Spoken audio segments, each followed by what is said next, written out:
don't have any other branch. हमारी कोई अन्य शाखा नहीं है, नकालों से सावधान। हेलो बच्चों, मैं प्रकाश खंडेलवाल, दून डिफेंस एकेडमी बच्चा जीएस फैकल्टी। आज आपके लिए सेट 37 लेके आया हूँ करंट अफेयर्स का। लगातार आपको सेट मिल रहे हैं करंट अफेयर्स के थ्रू और मुझे उम्मीद है कि आप अच्छे से इनको समझ भी पा रहे होंगे और लगातार इनके थ्रू जो क्वेश्चंस आप तैयार कर रहे हैं आपके टेस्ट पेपर के अंदर इनको मिल रहा है और आने वाले एग्ज़ाम के अंदर भी इसमें से बहुत सारे क्वेश्चंस आपको हुबहू एज इट इज़ मिलेंगे। ठीक है, तो अच्छे से इनको देखते चलना। 37 सेट का हम पहला क्वेश्चन देख रहे हैं। पहला क्वेश्चन देखिए, Sabang port which was seen in the news is located in which countries. खबरों में रहा संबांग बंदरगाह किस देश में स्थित है। तो इसका राइट आंसर हो जाएगा बच्चा आप लोगों का, संबांग बंदरगाह पड़ेगा आपका इंडोनेशिया। तो आंसर लगाएंगे आप इंडोनेशिया। ठीक है, संबांग बंदरगाह क्यों न्यूज में रहा, इसका रीजन है, इसके बारे में हम कुछ बेसिक बातें लिखेंगे। तो लिख लो उस चीज के लिए बच्चा, recently India and Indonesia, recently India and Indonesia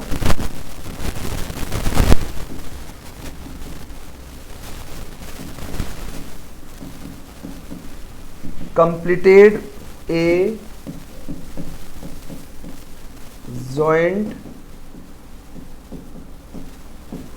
feasibility study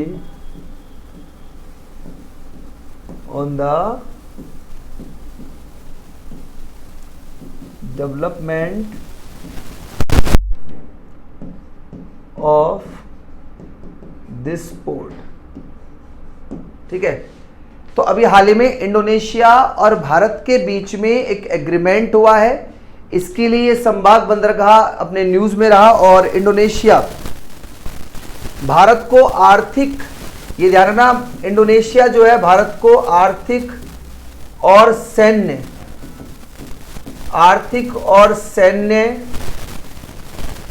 पहुंच देने पर सहमत हो गया है। मतलब इस बंदरगाह का इस्तेमाल करते हुए भारत अपना इकोनॉमिकली और अपना जो सैनिक जो उसकी जो पहुंच है उस पर भारत अपना काम कर पाएगा। कहा जाता है कि भारत का लगभग 40%, लगभग 40% जो ट्रेड है, जो व्यापार है, वो इस बंदरगाह के थ्रू गुजरता है, इंडोनेशिया के थ्रू, आपको याद होगा। ठीक है, तो इसलिए आर्थिक और सैन्य रूप में देखी जाए तो ये भारत के लिए बहुत ही इंपॉर्टेंट आपका पोर्ट माना जाता है। तो इसके साथ समझौता होने से भारत को अब इकोनॉमिकली और सैन्य सहायता मिलेगी, क्योंकि भारत के लिए अब एक बहुत अच्छी अपॉर्चुनिटी बन चुकी है इस चीज़ के लिए। तो ये इंडोनेशिया के साथ अभी हाल ही में हुए समझौते की वजह से ये चर्चा में रहा, संबांग बंदरगाह। ठीक है बच्चा, मैंने आपके सामने अभी लिख दिया है, ये बात ध्यान रख के चलना कि इंडिया को अब इकोनॉमिकली और मिलिट्री दोनों रूप में, स्ट्रैटेजिक रूप में अब इंडिया को इस बंदरगाह से बेनिफिट मिलेगा। ठीक है, चलिए, तो पहला क्वेश्चन आपको समझ में आ गया होगा। क्वेश्चन नंबर 2 चेक कर लेते हैं। क्वेश्चन नंबर 2 देखिए, a submarine mud volcano has been recently spotted in which country. हाल ही में किस देश में पानी के नीचे मिट्टी का ज्वालामुखी देखा गया। पानी के नीचे मिट्टी का ज्वालामुखी देखा गया, किस जगह की ये बात कर रहा है। तो आंसर में आ जाएगा नॉर्वे। नॉर्वे में देखा गया था, और किस नॉर्वे की किस जगह देखा गया, तो बच्चे ध्यान देना, तो ये आएगा close to Norway Bear Island in Barents Sea. तो वहां पे बियर आइलैंड है, वहां पर ये लोकेटेड हुआ है, यहां पे देखा गया है। ठीक है, तो यहां पे देखा गया बच्चा, तो आंसर हो जाएगा नॉर्वे। और नॉर्वे किस आइलैंड पर ये देखा गया है, तो बियर आइलैंड पे देखा गया, ये ध्यान रख के चलना। तो पानी के नीचे मिट्टी का ज्वालामुखी। ठीक है, तो ये इसका राइट आंसर होगा, नॉर्वे इसका राइट आंसर हो जाएगा। चलिए अगला क्वेश्चन देखते हैं। और बियर आइलैंड का ध्यान रखना, इस पर ये देखा गया है। Global polio addiction institute EPGI was founded in which year? Global polio उन्मूलन पहल की स्थापना किस वर्ष की गई? तो ये राइट आंसर हो जाएगा 1988 में की गई थी। ग्लोबल पोलियो उन्मूलन पहल मतलब पोलियो को रोकने के लिए पहल की शुरुआत की गई थी 1988। और एक्चुअल में ये पहल है क्या, उसको थोड़ा सा देख लेते हैं हम एक बार। इसका मतलब है ग्लोबल पोलियो एडिक्शन इंस्टीट्यूट, मतलब होता है ग्लोबल पोलियो उन्मूलन पहल, ठीक है। और बर्लिन में हुए, ध्यान देना, बर्लिन में हुए, अभी हाल ही में बर्लिन में एक मीटिंग हुई, तो बर्लिन में हुए ग्लोबल लीडर्स ने, ग्लोबल लीडर्स ने पोलियो की फाइटिंग के लिए, मतलब पोलियो से लड़ने के लिए, पोलियो की फाइटिंग के लिए, मतलब पोलियो से लड़ने के लिए 2.6 बिलियन डॉलर देने की बात की, ठीक है। तो ये ग्लोबल पोलियो उन्मूलन जो पहल है बच्चा वो 1988 से स्टार्ट हुई है, ये ध्यान रख के चलना। और अभी हाल ही में बर्लिन में एक ग्लोबल लीडर्स की मीटिंग हुई थी, उस मीटिंग के अंदर यह तय किया गया कि पोलियो से लड़ने के लिए सभी जितने भी ग्लोबल लीडर्स हैं, बड़े बड़े जो कंट्रीज हैं, उन्होंने कहा कि 2.6 बिलियन डॉलर की मदद दी जाएगी ताकि पोलियो से लड़ने में सहायता मिल पाए। और इस चीज को कंडक्ट कर रहा है आपका WHO, वर्ल्ड हेल्थ ऑर्गेनाइजेशन, इस मुहिम को चला रहा है। पोलियो से लड़ने के लिए जो मुहिम चलाई जा रही है उसे कंडक्ट कर रहा है आपका WHO, जो कि UNO का एक पार्ट है, आपको पता होगा। तो WHO का ये प्रोसेस है जिसके लिए अभी हाल में बर्लिन की जो मीटिंग हुई है उसमें 2.6 बिलियन डॉलर की यहां पर हेल्प हुई है, ठीक है।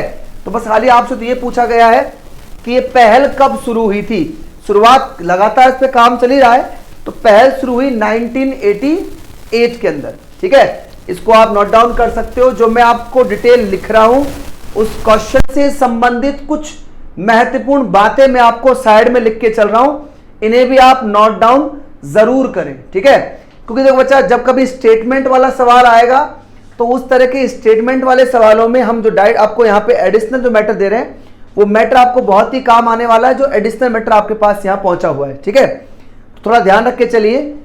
तो जो साइड में क्वेश्चन के आंसर साथ साइड में जो भी आप डिटेल मिले उसको भी आप नोट डाउन जरूर करें। चलिए अगला पॉइंट देखते हैं। रिवार्ड प्रोग्राम की बात कर रहा है, is assisted by which institutions in India. Reward program को भारत में किस संस्थान द्वारा सहायता प्रदान की जाती है? तो रिवार्ड प्रोग्राम को सहायता किसके थ्रू दी जाती है? इसका आंसर हो जाएगा वर्ल्ड बैंक रिवार्ड प्रोग्राम में सहायता प्रदान करता है। पहले तो हमें रिवार्ड की फुल फॉर्म ध्यान रख के चलनी कि रिवार्ड होता क्या चीज है। ओके, पहले हम रिवार्ड की बात कर लेते हैं कि प्रोग्राम क्या है और इसको सहायता कौन दे रहा है। तो उसको सहायता दे रहा है वर्ल्ड बैंक। ये तो सिंपल सा आंसर हो गया आपके लिए। और रिवार्ड होता क्या है? पहले देखो आर से क्या बना है, ऐसे RE से क्या बना है,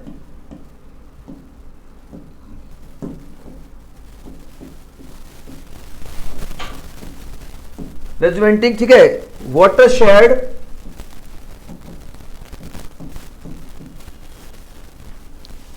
फॉर एग्रीकल्चरल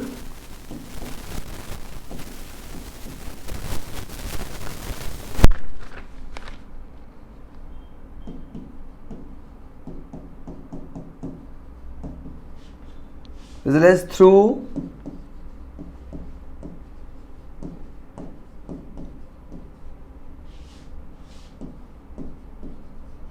इनोवेटिव डेवलपमेंट, ये है आपका रिवॉर्ड, ठीक है। तो वाटर शेड्स के लिए फॉर एग्रीकल्चर पर्पस पे ध्यान रख के चलना बच्चा। इसका मतलब यहां पे, और ये इंप्लीमेंट हुआ है, इसका इंप्लीमेंटेशन दिया हुआ है 2021 से 2026 तक ये इम्प्लीमेंशन भी है कि ये रिवॉर्ड प्रोग्राम जो स्टार्ट किया गया है 2021 से 2026 के बीच में, उसका मतलब क्या है? इसका सिंपल सा मतलब है जल संरक्षण। वाटरशेड प्रोग्राम खेती के लिए जल संरक्षण को बढ़ावा देना, ये इसका मेन प्रोसेस है। बस इतना ध्यान रखना कि रिवॉर्ड प्रोग्राम क्या है, तो जल संरक्षण को बढ़ावा देना है, और इसका जो इंप्लीमेंट हुआ है वो 2021 से 2026 तक इसको इंप्लीमेंट किया गया इस चीज का, और इसे सहायता दे रहा है वर्ल्ड बैंक। ठीक है, तो कैसे भी जल संरक्षण जो कि एग्रीकल्चर्स के लिए यूज किया जाए, उसके लिए इनोवेटिव डेवलपमेंट है ये। पानी को कैसे बचाया जाए कि आने वाले समय में एग्रीकल्चर्स और पीने वाली जो जरूरतें वो पूरी हो पाए। ठीक है, इस चीज के लिए रिवार्ड प्रोग्राम यहां पर स्टार्ट किया गया है। ठीक है, तो आंसर होगा जल संरक्षण को बढ़ावा देना, 2021 से 2026 इंप्लीमेंट इसका ईयर रहेगा। ठीक है, तो ये आपका क्वेश्चन नंबर 4 हो गया। चलिए अगला क्वेश्चन देखते हैं। क्वेश्चन नंबर 5 देखिए बच्चा, who has been appointed as the chairperson of the Cheetah Project Steering Committee set up by NTCA। NTCA द्वारा गठित चीता परियोजना संचालन समिति के अध्यक्ष के रूप में किसे नियुक्त किया गया है? तो हमें अध्यक्ष का नाम बताना भाई, किसे नियुक्त किया गया है, तो राइट आंसर हो जाएगा राजेश बंसल जी को अपॉइंट किया गया है इस चीज के लिए। परियोजना संचालन समिति के अध्यक्ष हैं। ठीक है, एनटीसीए के द्वारा किया गया। तो एनटीसीए क्या होता है, पहले तो आपको यह ध्यान देना है, इसका नाम है बच्चा नेशनल, टी से बनेगा टाइगर, सी से बनेगा कंजर्वेशन,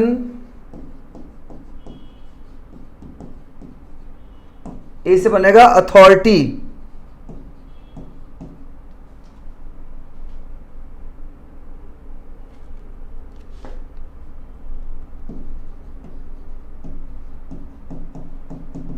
ठीक है, ये तो एनटीसी का फुल फॉर्म हो गया, नेशनल टाइगर कंजर्वेशन अथॉरिटी, जो कि टाइगर्स को प्रोटेक्ट करने के लिए बनी हुई है, NTCA.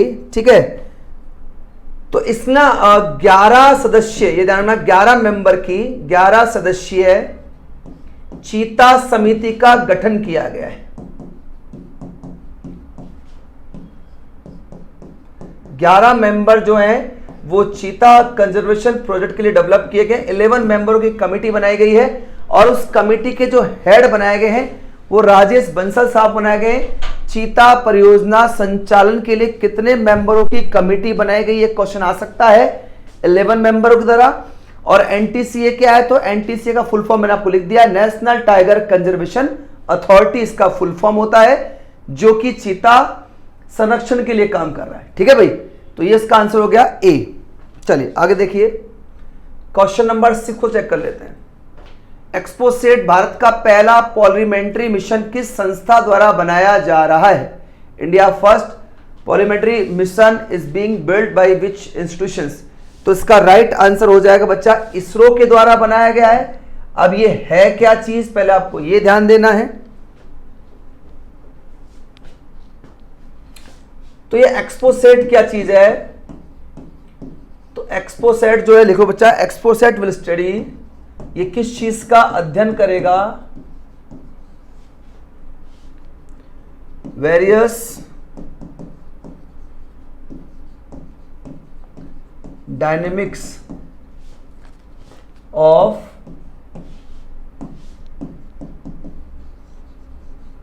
Bright astronomical X-ray sources इन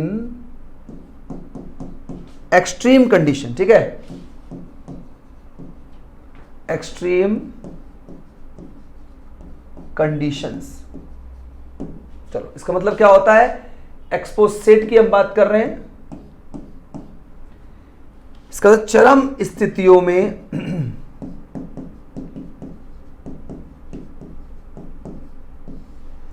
चरम स्थितियों में खगोलीय एक्सरे स्रोत जो हैं,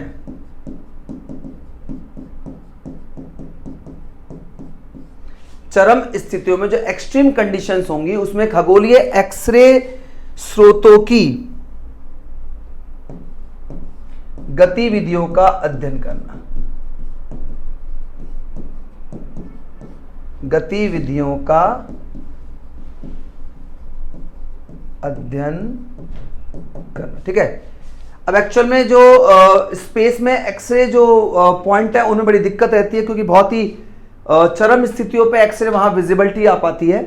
तो एक्सरे सोर्स को हम चेक करेंगे यहाँ पे। तो एक्सपोसेट का मतलब ही है study various dynamics of bright astronomical X-ray source in extreme conditions में।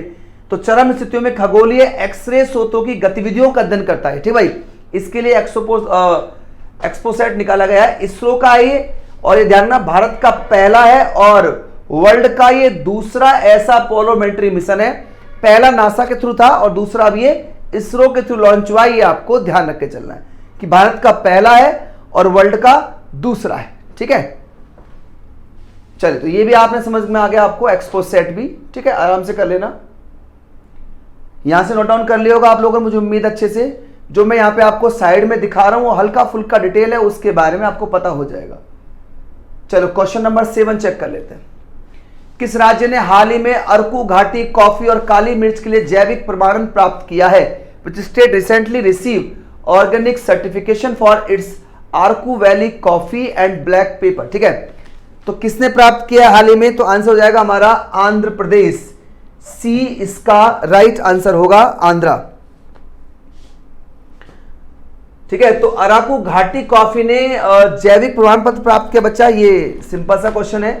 अराकू घाटी कॉफी एक वहां पे किस्म टाइप का है, तो उसने वहां पर क्या प्राप्त किया है? एक कह सकते हैं कि ऑर्गेनिक जो सर्टिफिकेशन है आपका वो प्राप्त किया है, जैविक प्रमाण पत्र प्राप्त किया है। ये हमें ध्यान रख के चलना है। तो आंध्र प्रदेश का राइट आंसर होगा। इसका एडिशनल मैटर लिखने की रिक्वायरमेंट नहीं है, क्योंकि इसमें कुछ एडिशनल मैटर है भी नहीं। आगे देखिए, क्वेश्चन नंबर 8 को चेक करते हैं। Which country recently launch its home grown space rocket Nuri? हाल ही में किस देश ने अपना स्वदेशी अंतरिक्ष रॉकेट नूरी लॉन्च किया? तो किसने लॉन्च किया भाई हाल ही में? होम ग्रोन स्पेस रॉकेट है नूरी, वो किसने लॉन्च किया है? तो राइट आंसर होगा इसमें साउथ कोरिया ने किया है।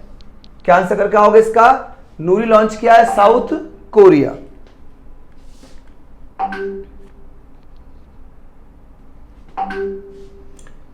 इसमें आएगा आपका केरिंग 8 स्मॉल सैटेलाइट्स, ठीक है, इनटू स्पेस। इसके द्वारा स्पेस में 8 छोटे सैटेलाइट वो लेके अपने साथ जाएगा या गया है। ठीक है, और ये साउथ कोरिया का पहला ऐसा घरेलू सैटेलाइट मिशन माना गया है जो 8 स्मॉल सैटेलाइट अपने साथ अंतरिक्ष में लेके जा रहा है। तो मिलता है यहां पे 8 छोटे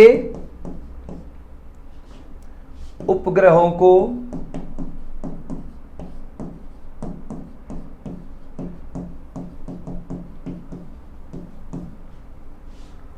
अंतरिक्ष में लेकर जाएगा। ठीक है भाई, जो नूरी है वो 8 छोटे उपग्रहों को अपने साथ अंतरिक्ष में लेके जाएगा। ये उनका पहला स्वदेशी लॉन्चिंग है, ये ध्यान रखना, नूरी। बड़ा हाईलाइट क्वेश्चन होगा, साउथ कोरिया। चलो अगला पॉइंट देखते हैं, नेक्स्ट क्वेश्चन, इसको आप अच्छे से चेक कर लेना। उड़ान 5.1 scheme was launch by which union ministry? उड़ान 5.1 योजना किस केंद्रीय मंत्रालय द्वारा शुरू की गई है?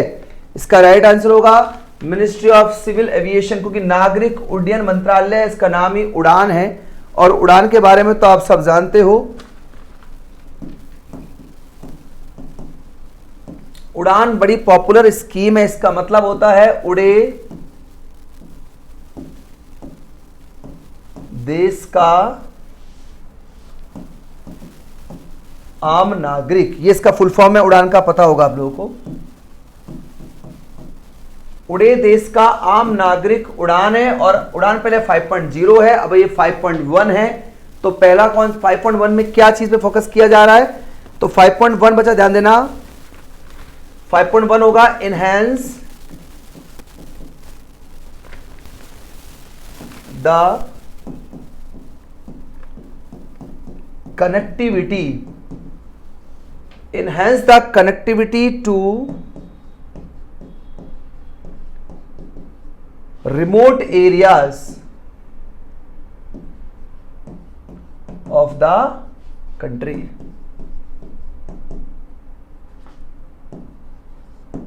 अच्छा, रिमोट जो एरियाज हैं, जो एक्सेसिव एरियाज है, जहां पहुंचना बहुत ही दुर्गम क्षेत्र होता है, उन तक अपनी कनेक्टिविटी बढ़ाने के लिए 5.1 लॉन्च किया गया है उड़ान। उड़ान का फुल फॉर्म है उड़े देश का आम नागरिक, और उड़ान 5.1 का मतलब यहां पे क्या है? Enhance the connectivity to remote areas of the country.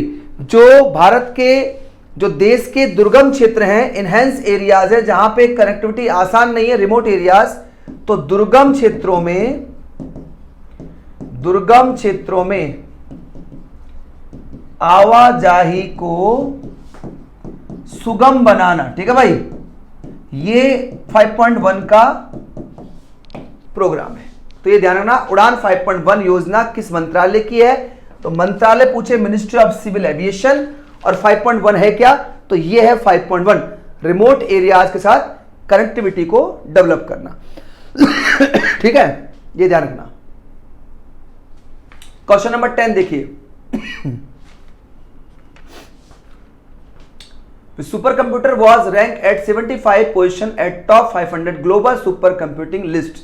शीर्ष 500 वैश्विक सुपर कंप्यूटिंग सूची में किस सुपर कंप्यूटर को 75वां स्थान पर रखा गया है?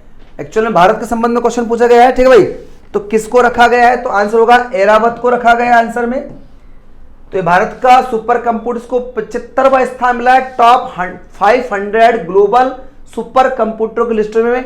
आपके एरावत को 75 नंबर का स्थान मिला है,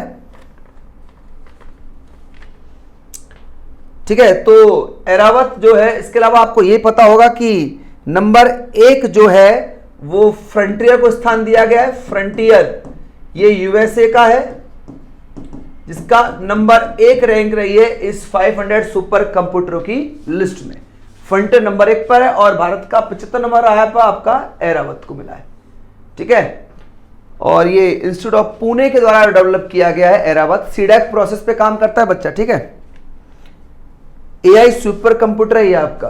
आजकल एआई पे बड़ा फोकस किया जा रहा है, आर्टिफिशियल इंटेलिजेंस, आपको पता होगा, बड़ा आजकल न्यूज में चल रहा है ये चीज। तो एरावत क्वेश्चन आ सकता है, भारत के किस सुपर कंप्यूटर को ग्लोबल टॉप 500 लिस्ट में 75वां स्थान मिला? तो आंसर में एरावत करके आना, और पहला स्थान किसको मिला? फ्रंटियर को मिला है, जो यूएसए का है, ठीक है, फ्रंटियर। चलिए अगला क्वेश्चन देखते हैं।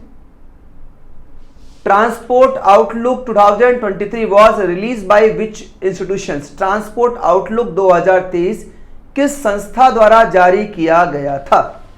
तो ट्रांसपोर्ट आउटलुक को जारी किया गया है, आंसर होगा इसका ITF के द्वारा इसे जारी किया गया है। संस्था का नाम है ट्रांसपोर्ट आउटलुक, जारी करने वाली जो संस्था उसका नाम है ITF।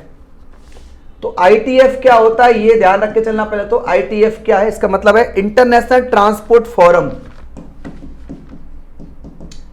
International transport forum,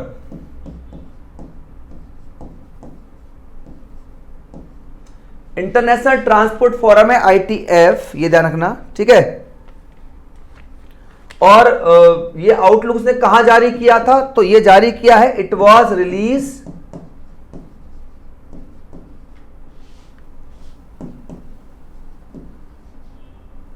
during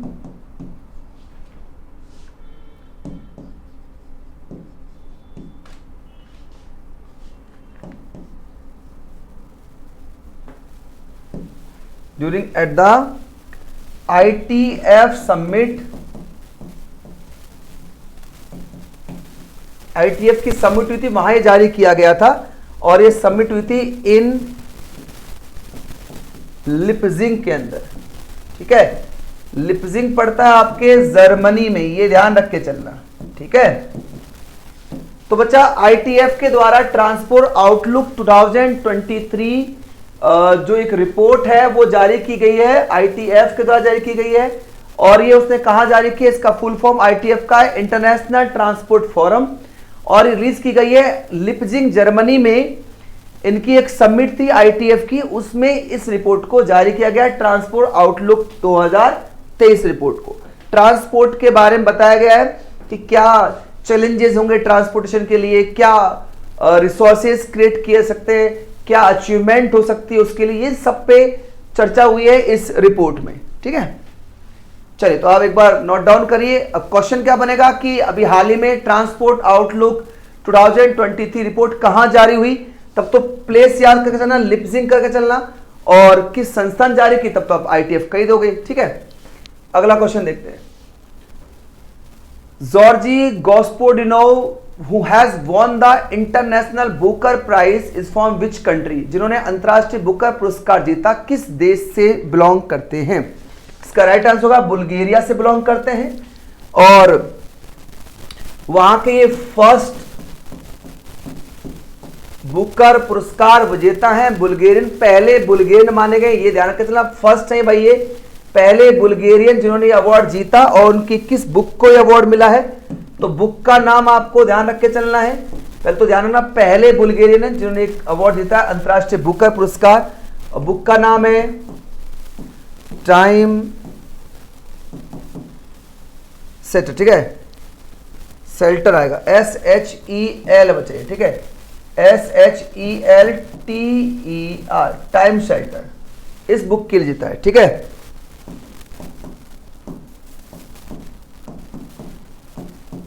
time shelter के लिए ये बुक थी जिसके लिए उनको इंटरनेशनल बुकर प्राइज मिला। तो पहले बुल्गारियन होंगे, टाइम शेल्टर के लिए अवार्ड जीता गया है। चलिए अगला क्वेश्चन देखते हैं। Which country has proposed the G20 high level principles on hydrogen? किस देश ने हाइड्रोजन पर G20 उच्च स्तरीय सिद्धांत प्रस्तावित किया है? हाइड्रोजन पर G20 उच्च स्तरीय सिद्धांत किस कंट्री ने प्रस्तावित किया है? तो इसके लिए G20 तो आपको पता है आजकल मीटिंग कहां चल रही है, इंडिया में चल रही है। तो इंडिया ने ही हाइड्रोजन पर G20 उच्च स्तरीय सिद्धांत प्रस्तावित किया है। ठीक है भाई,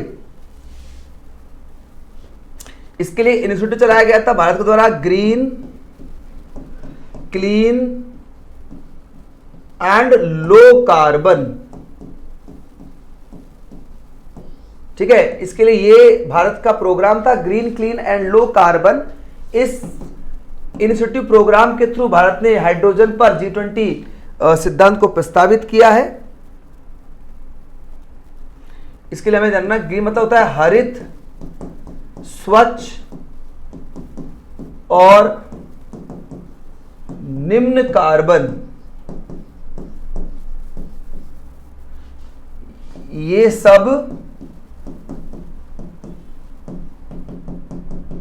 सब क्या है? हाइड्रोजन के लिए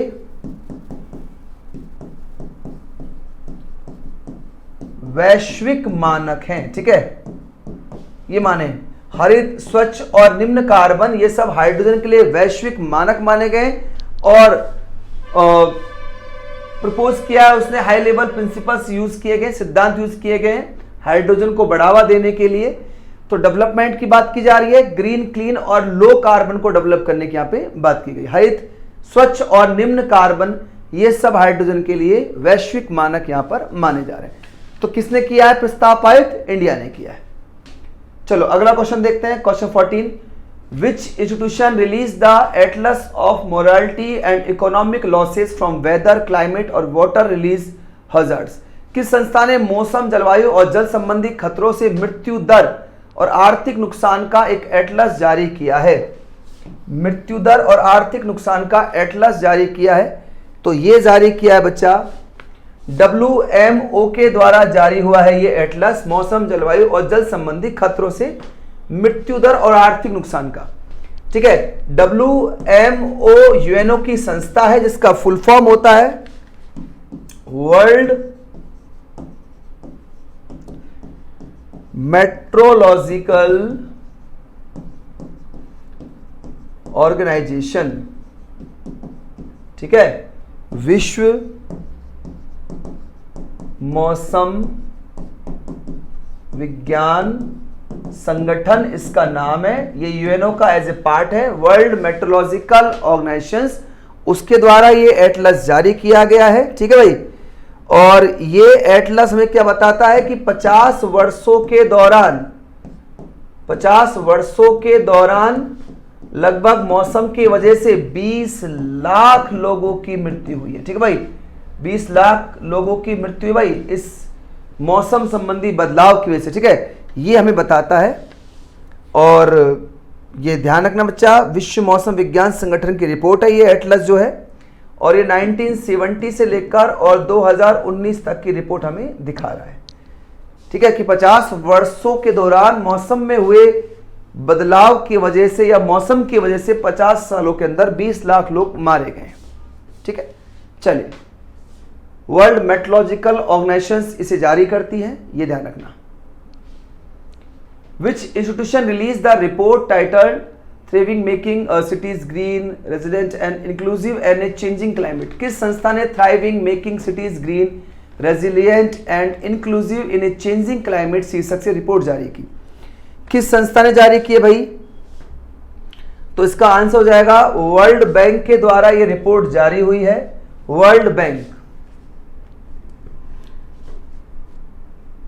तो ये रिपोर्ट क्या है पहले आपको ये ध्यान रखना है, क्वेश्चन तो आपने पढ़ ही लिया है, रिपोर्ट क्या है तो बच्चा ध्यान रखना, the report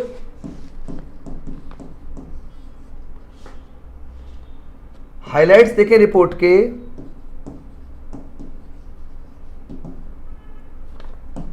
the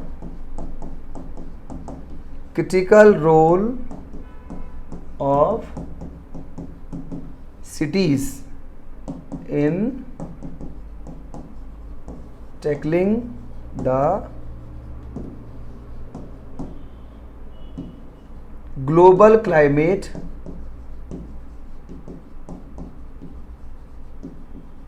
challenge. As the report highlights the critical role of cities in tackling the global climate challenge. इसका मतलब ये बच्चा कि जलवायु चुनौतियों से निपटने में शहरों की भूमिका, जलवायु चुनौतियों से निपटने में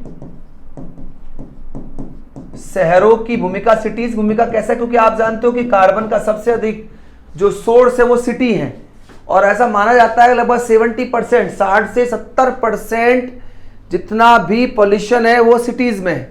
तो चैलेंज किनके लिए? शहरों के लिए है।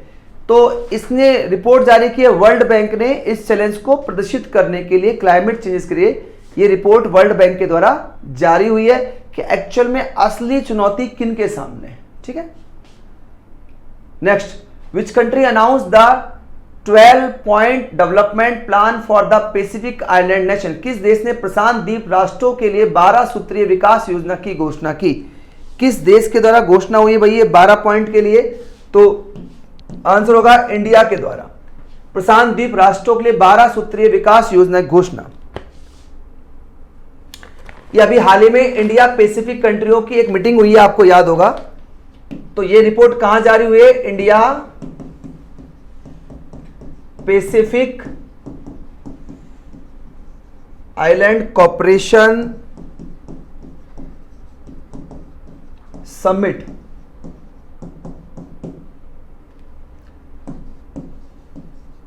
हेल्ड एट पोर्ट मोरस में, ठीक है। ये जगह कहां पड़ती है बच्चा? ये है capital of Papua New Guinea. आपने देखा होगा न्यूज में आजकल चल रहा है, जिससे पापुआ न्यू गिनी के जो प्रधानमंत्री थे उन्होंने पैर छुए थे मोदी के, ये उसी समय की बात चल रही है, ठीक है। और इसमें ना 14 देश 14 कंट्रीज ने इसमें पार्टिसिपेट किया था, 14 देशों ने भाग लिया था इस मीटिंग के अंदर, जो कि पापुआ न्यू गिनी के अंदर पोर्ट मोरेस्बी में हुई है। ठीक है, और इसको मोदी और पापुआ न्यू गिनी के प्रधानमंत्री के द्वारा इस मीटिंग को कंडक्ट किया गया है। तो India Pacific island corporation summit है ये।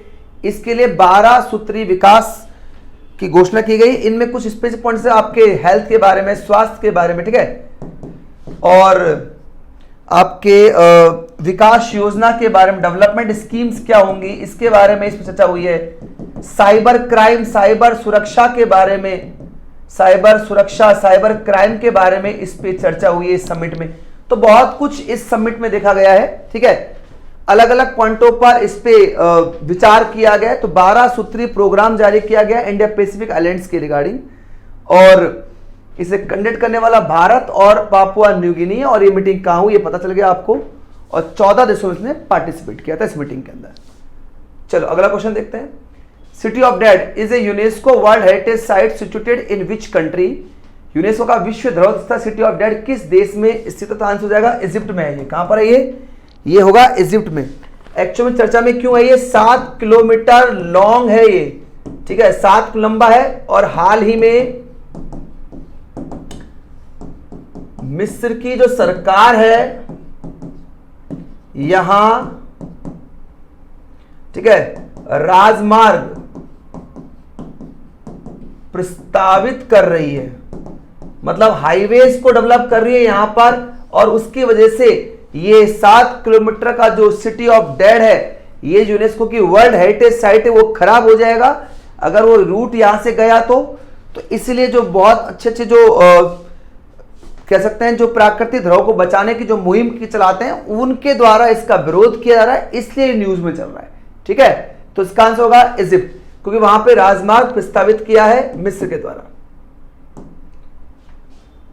सेंडाई फ्रेमवर्क किस क्षेत्र से जुड़ा है? Sendai framework which was scene in the news is associated with which field? तो ये किस क्षेत्र से जुड़ा हुआ है? इसका आंसर क्या होगा, ध्यान रखना। तो इसका आंसर होगा डिजास्टर रिस्क, आपदा जोखिम से जुड़ा हुआ है। डिजास्टर रिस्क आएगा इसमें आंसर, आपदा जोखिम।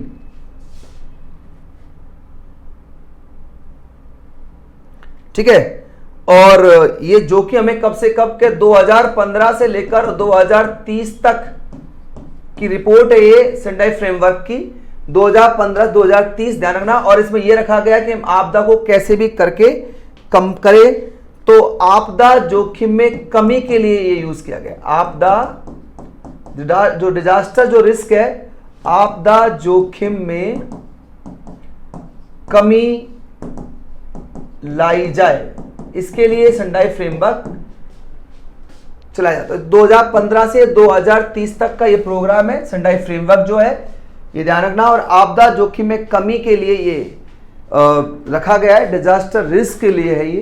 तो आंसर हो जाएगा आपदा जोखिम के लिए आपका होगा। ठीक है, ये ध्यान रखना। तो मेनली फील्ड पूछता है, और ये है कितने ईयर के लिए? तो 2015-2030 तक के लिए फ्रेमवर्क तैयार किया गया है। अगला क्वेश्चन चेक कर पाएंगे आराम से, ज्यादा कुछ खास नहीं है इसके ऊपर, आराम से आप इसको देख सकते हैं। Scientist have found the first ever genetic detection of wolf dog hybridization in which country? वैज्ञानिकों ने किस देश में भेड़िया कुत्ते संस्करण की पहली बार आनुवंशिक पहचान की खोज की है? कहां खोज की है ये ध्यान रख के चलना है। तो इसका राइट आंसर होगा इंडिया में खोज की है। पुणे के पास हाल ही में इमेजेस जारी की गई हैं, और उसमें दिखाया गया है कि किस तरह से कुत्ता और भेड़िया का एक मिक्सअप वहां मिला है, जो देखने में डॉग्स का जैसा ही दिखता है। अगर चक्कर यह है कि अगर ऐसा देखा गया या ऐसा हाइब्रिडेशन हो रखा है, तो एक समस्या बन सकती है आने वाले टाइम में, ध्यान रखना। इसमें यह समस्या को जन्म देगा। कौन समस्या जन्म देगा? ये कि आने वाले समय में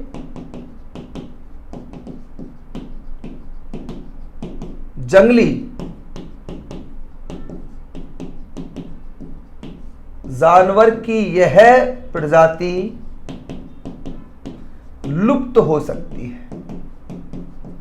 ठीक है, तो तो अगर बाई चांस ऐसा देखा जा रहा है तो हो सकता है कि आने वाले टाइम में ये जो आप जो जंगली जानवर आपका देखते हैं, वुल्फ देखते हो बेटा, वुल्फ की जो प्रजाति है वो नष्ट होने के कगार पे खड़ी हो सकती है। ये वैज्ञानिकों की चिंता का विषय बना हुआ है, जो इसकी अभी हाल ही में इमेजेस आई हैं। ठीक है भाई, पुणे के पास एक इमेजेस मिली है इस चीज की। चलो, तो ये क्वेश्चन भी आपको समझ में आ गया। आगे देखिए, the reliance base religious tourism circuit will conduct 7 significant religious sites located near which city. नदी आधारित धार्मिक पर्यटन सर्किट किस शहर के पास स्थित 7 महत्वपूर्ण धार्मिक स्थलों को जोड़ेगा? तो पहले आपको यह देखना है कि नदी आधारित धार्मिक पर्यटन सर्किट किस शहर के पास 7 महत्वपूर्ण धार्मिक स्थलों को जोड़ेगा। आंसर हो जाएगा इसमें गुवाहाटी के पास जोड़ेगा भाई 7 महत्वपूर्ण धार्मिक स्थलों को। तो 7 स्थल कौन कौन से हैं? तो पहला है बच्चा जिनको जोड़ेगा ये कामाख्या, आपने नाम सुना होगा, असम में आती है कामाख्या देवी, कामाख्या। दूसरा पॉइंट होगा आपके लिए पांडुनाथ, तीसरा आपके लिए असुलांता,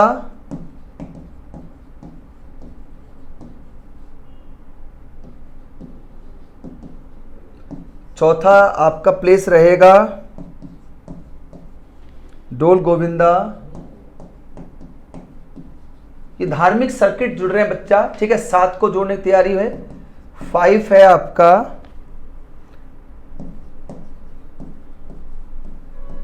उमानंदा, 6 हो गया आपका चक्रेश्वर, और 7 है आपका अनोती 17।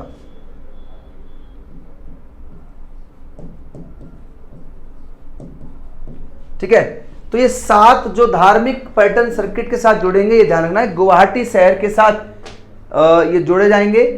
कामाख्या, पांडुनाथ, असुकांता, ठीक है, धोल गोविंदा और आपका उमानंदा, चक्रेश्वर और 29-17। ठीक है, ये 7 आपके महत्वपूर्ण धार्मिक स्थल रहेंगे जिनको जोड़ने की योजना है। ठीक है, ओके, नेक्स्ट इनको आप नोट डाउन जरूर करिए, आपके सामने यहां पे है, इमेजेस बना के चलिए, चाहे स्क्रीनशॉट ले लीजिए इसका। Where was the National Training Center of the Food Safety and Standard Authority of India inaugurated? भारतीय खाद्य सुरक्षा और मानक प्राधिकरण के राष्ट्रीय प्रशिक्षण केंद्र का उद्घाटन कहां किया गया है? तो आपसे पूछ रहा है कि भैया ये केंद्र कहां इसका उद्घाटन किया गया है, तो इसका राइट आंसर होगा आपका कहां किया गया इसका उद्घाटन?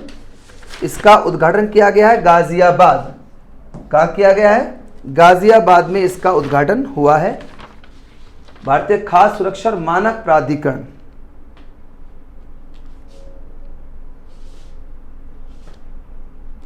इसकी थीम तय की गई बच्चा, कौन सी थीम है वो? थीम ये है इसके लिए स्वस्थ नागरिक टू क्रिएट ए स्वस्थ राष्ट्र। ठीक है, इस थीम पे काम कर रहा है। तो इसके लिए फूड सेफ्टी और स्टैंडर्ड अथॉरिटी ऑफ इंडिया के द्वारा नेशनल ट्रेनिंग सेंटर खोला गया है, राष्ट्रीय प्रशिक्षण केंद्र खोला गया है, उसका उद्घाटन किया गया गाजियाबाद। और इसकी थीम यह है कि स्वस्थ नागरिक होगा तो क्रिएट करेगा वो एक स्वस्थ राष्ट्र को क्रिएट करेगा। ठीक है, इस थीम पे काम कर रहा है। Question 22, which country king Norodom Sihamoni is on his first state visit to India? राजा नोरोडोम सिहामोनी भारत की अपनी पहली राजकीय यात्रा पर है। पहली बार यात्रा हुई है, तो किस देश से इनका संबंध है? ठीक है, किस देश के ये राजा हैं? तो आंसर हो जाएगा इसका कंबोडिया के ये किंग हैं, उनकी पहली भारतीय यात्रा है, ये ध्यान रखना। अच्छा, ये ट्रिप क्यों है? क्योंकि ये भारत और कंबोडिया के बीच 70th एनिवर्सरी डिप्लोमेटिक रिलेशन की, इसे सेलिब्रेट करने के लिए इंडिया आ रहे हैं। 70th anniversary of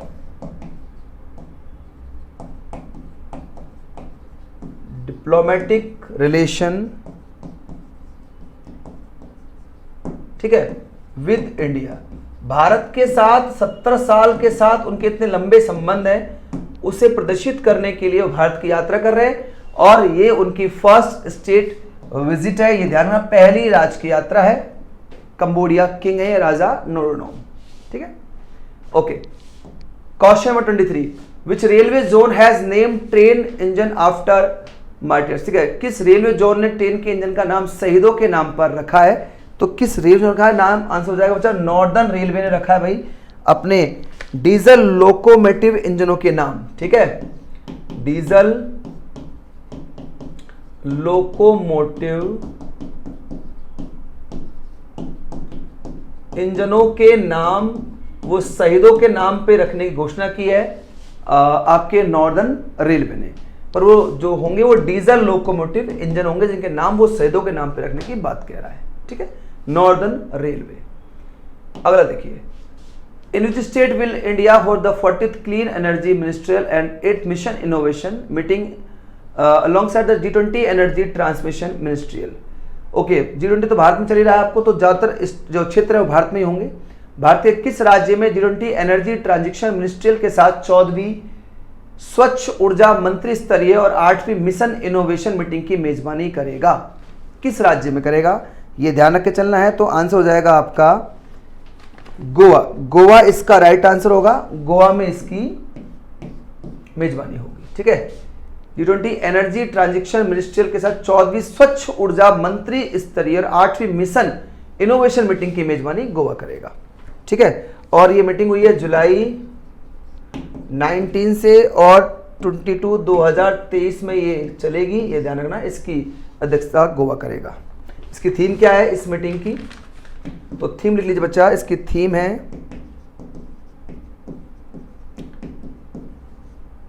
advancing clean energy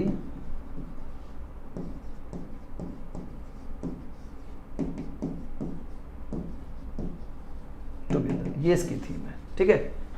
clean energy तो साथ साथ हम साफ एनर्जी को भी साथ लेके चलेंगे, ठीक है। तो ये इसकी सफाई साथ साथ एनर्जी को भी वो यूज करेगा। चलिए 25, according to the updated rules which organizations will oversee the security responsibility of the prime minister. अद्यतन नियमों के अनुसार कौन सी संस्था प्रधानमंत्री की सुरक्षा जिम्मेदारी की देखरेख करेगी? तो कौन करेगी भाई? इसका आंसर होगा इंडियन पुलिस सर्विस करेगी। एक्चुअल में जो पंजाब वाला कांड हुआ था आपको याद होगा, तो उसके बाद प्रधानमंत्री की सुरक्षा के लिए बड़े विचार उठे थे उस समय, तो अब इंडियन पुलिस सर्विस को उनकी जिम्मेदारी दी गई है। अब जो एसपीजी जो सुरक्षा दे रही है प्रधानमंत्री को, तो एसपीजी की जो कमान होगी जिसको लीड करेगा वह एक एडीजी स्तर का पुलिस अधिकारी करेगा, ठीक है।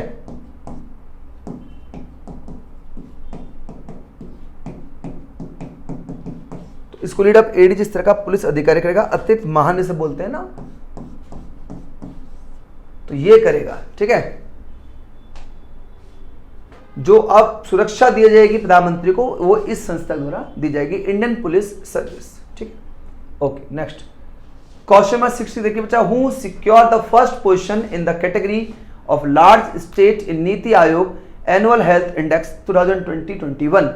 नीति आयोग के वार्षिक स्वास्थ्य सूचकांक 2020-21 में बड़े राज्यों की श्रेणी में प्रथम स्थान किसने प्राप्त किया? स्वास्थ्य सूचकांक के रूप में सबसे बड़ा जो स्थान प्राप्त किया है बड़े राज्य कैटेगरी में, प्रथम स्थान प्राप्त किया केरला ने। क्या होगा आंसर में? केरला। ये कोविड ईयर 2021-22 की बात चल रही बच्चा, जब कोविड था तो उस समय 3 स्टेटों का यहाँ पे स्टेटस बना हुआ है, ये क्रम में रहे केरला, उसके बाद तमिलनाडु का सेकंड रैंक रही और तीसरी रैंक रही तेलंगाना की। ये फर्स्ट सेकंड थर्ड रैंक पे, ये फर्स्ट रैंक थी, ये सेकंड और ये थर्ड रैंक पे स्टेटों का क्रम है। कोविड के टाइम पे स्वास्थ्य सूचकांक इंडेक्स में इनका नंबर रहा, ठीक है। तो केरला का नंबर है नंबर 1 रैंक, सेकंड पूछेगा तमिलनाडु और थर्ड पे तेलंगाना। ओके, चलिए अगला पॉइंट देखते हैं। हाल ही में सुर्खियां बटोरने वाली टीना टर्नर किस पे से जुड़ी है? टीना टर्नर, तो इसका आंसर होगा म्यूजिशियन फील्ड से जुड़ी हुई है बच्चा, ये ध्यान रखना। तो आंसर होगा म्यूजिशियन, और ये फेमस अमेरिकन म्यूजिशियन है। ये न्यूज में क्यों रही ये ध्यान रखना है। रिसेंटली पास, अब इनकी अभी मृत्यु हो गई है बच्चा, इसलिए न्यूज में रही, ठीक है। और इनकी एज थी 83 इयर्स। तो ये फेमस म्यूजिशियन है और रॉक एंड रोल आर्टिस्ट है अमेरिका की, तो इसलिए फेमस रही क्योंकि अभी हाल ही में इनकी डेथ हुई है, इसलिए न्यूज में थी, ठीक है। टीना टर्नर। नेक्स्ट, उतार लोगे आप आराम से इस चीज को, मैं उम्मीद करता हूं यहां तक समझ में आ गया होगा आप लोग अच्छे से। अगला क्वेश्चन देखिए। Who has been elected as the external auditor of the World Health Organization? विश्व स्वास्थ्य संगठन के बाहरी लेखा परीक्षक के रूप में किसे चुना गया है? तो बाहरी लेखा परीक्षक के रूप में चुना गया बच्चा जीसी मुर्मू को। एक्चुअल में री इलेक्ट हुए हैं भाई, पहले भी इस पोस्ट पे थे, ये हमारे सीएजी हैं, controller and auditor general of India है ये गिरीश चंद्र मुर्मू, आप सब जानते हो। और इन्हें फिर से 2024 से और 2027 के लिए 4 इयर्स के लिए फिर से री इलेक्ट किया गया है। 2024 से 2027 4 ईयर टर्म होगा, 2024, 25, 26, 27, 24 से काउंट करेंगे 27 जाएगा, ठीक है भाई। तो 4 साल के लिए फिर से इन्हें री अपॉइंट किया गया है auditor of the world, external auditor of the world health organization के रूप में, ये री इलेक्ट हुए हैं, ठीक है। तो सीएजी हमारे जीसी मुर्मू, अब पता होगा, controller and auditor general of India, Bharat के नियंत्रक और महालेखा परीक्षक हैं। 4 साल के लिए ये इस पद पर फिर से चुने गए हैं। चलिए अगला क्वेश्चन देखते हैं।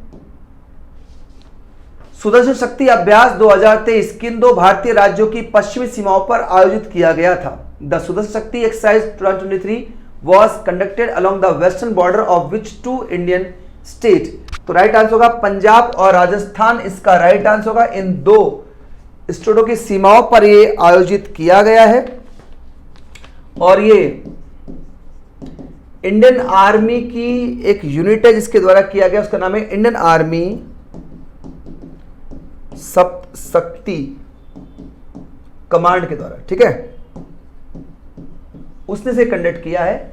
इंडियन आर्मी की सप्त शक्ति कमांड है, उसने से आयोजित किया बच्चा, और ये 22 मई एंड 25 मई को ये किया गया है, ठीक है। ये सुदर्शन शक्ति अभ्यास इंडियन आर्मी की कौन सी कमांड ने किया है? तो पता होना चाहिए सप्त शक्ति कमांड ने किया है, और ये पंजाब और राजस्थान की सीमाओं पर किया गया है। अगला क्वेश्चन देखते हैं, आगे चले बच्चा, समझ में आ रहा है?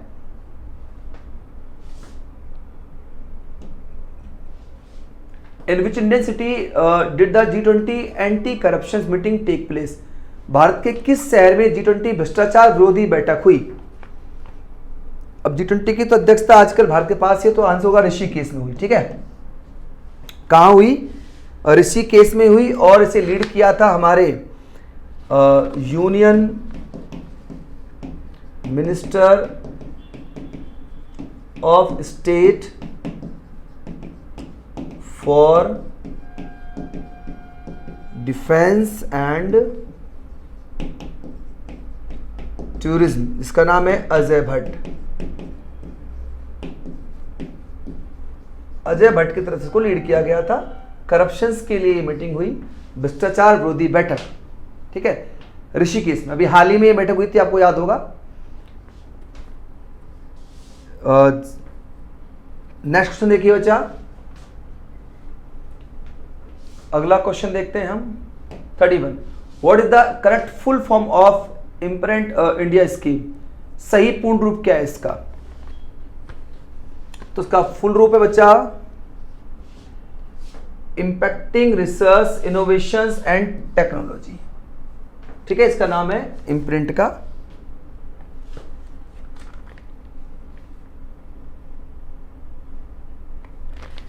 एक्चुअल में इम्प्रिंट जो आप देख रहे हैं बच्चा, इसका फुल नाम तो मैं देख ही लिया, यहां पे लिखा हुआ है इसका मतलब क्या है? Impacting research, innovations and technology, शोध, नवाचार, जो रिसर्च होती है और प्रौद्योगिकी को प्रभावित करना। देखो इसका मतलब क्या है बच्चा?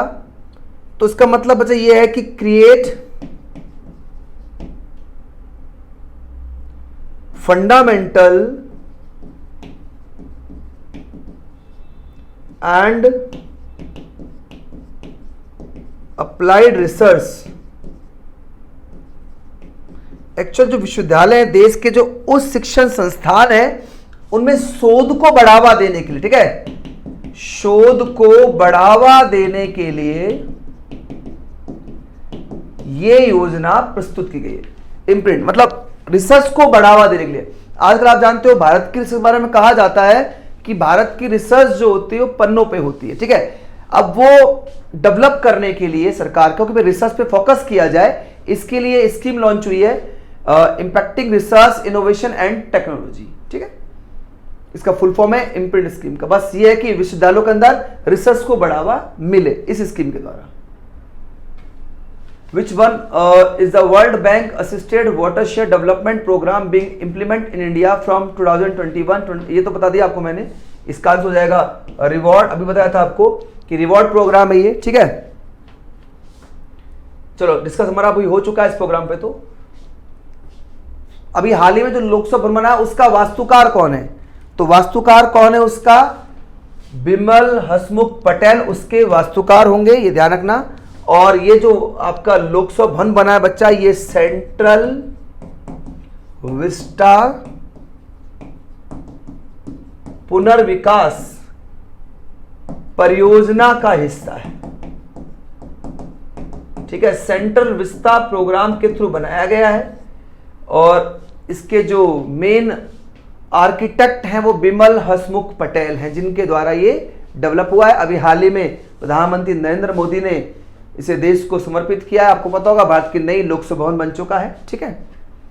चलिए, तो सेंट्रल विस्टा स्कीम के थ्रू बनाया गया है ये। Which of the following gates is not among the gate of the new Lok Sabha building? कौन सा द्वार नई लोकसभा द्वारों में से नहीं आता? तो कौन सा द्वार नहीं होगा? तो ये नहीं होगा, शीश द्वार नहीं है, ज्ञान द्वार है बच्चा, ध्यान रखना। एक तो 3 गेट है, मेनली 3 गेट्स है, 3 एंट्रेंस रहेंगे हमारे इस लोकसभा भवन के अंदर। तो पहला हमारे पास है ज्ञान द्वार, ठीक है। इसका मतलब क्या है? यहां पे नॉलेज गेट, ठीक है। दूसरा गेट रहेगा हमारे पास शक्ति द्वार, इसका मतलब पावर गेट। और तीसरा हमारे पास है कर्म द्वार, जिसका मतलब होता है कर्म गेट, ठीक है। तो 3 गेट रहेंगे, एंट्रेंस गेट, तीनों को ध्यान रख के चलना है। ये क्वेश्चन बहुत ही पॉपुलर रहने वाला है, आज आपके एग्जाम में आ सकता है। ज्ञान, शक्ति और कर्म हमारे लोकसभा के 3 एंट्रेंस हैं। लास्ट क्वेश्चन देखिए, Which country is set to introduce direct universal suffrage in 2024? कौन सा देश 2024 में प्रत्यक्ष सार्वभौमिक मताधिकार लागू करने के लिए तैयार है? तो किस देश में 2024 में पहली बार सार्वभौमिक मताधिकार लागू होगा? इसका मतलब है एक व्यक्ति एक वोट। तो आंसर होगा सोमालिया। कौन सा कंट्री होगा ये? सोमालिया होगा। एक व्यक्ति, 1 पर्सन, 1 व्यक्ति और 1 वोट, ये स्कीम यहां पे लागू हुई। हर किसी को वोट डालने का राइट्स होगा। 2024 के अंदर ये लागू करेगा, ठीक है भाई। तो आई होप, उम्मीद करता हूं कि दिखाए गए सभी क्वेश्चन आपको समझ में आ गए होंगे। फिर भी अच्छे से इनको तैयार करना। जो भी साइड के डाटा आपको दिखाए गए हैं वो क्वेश्चन से रिलेट ही हैं, इनको भी आप फोकस करके चले। गुड लक बच्चों, bye. Kindly subscribe D-Day YouTube channel and don't forget to press bell icon.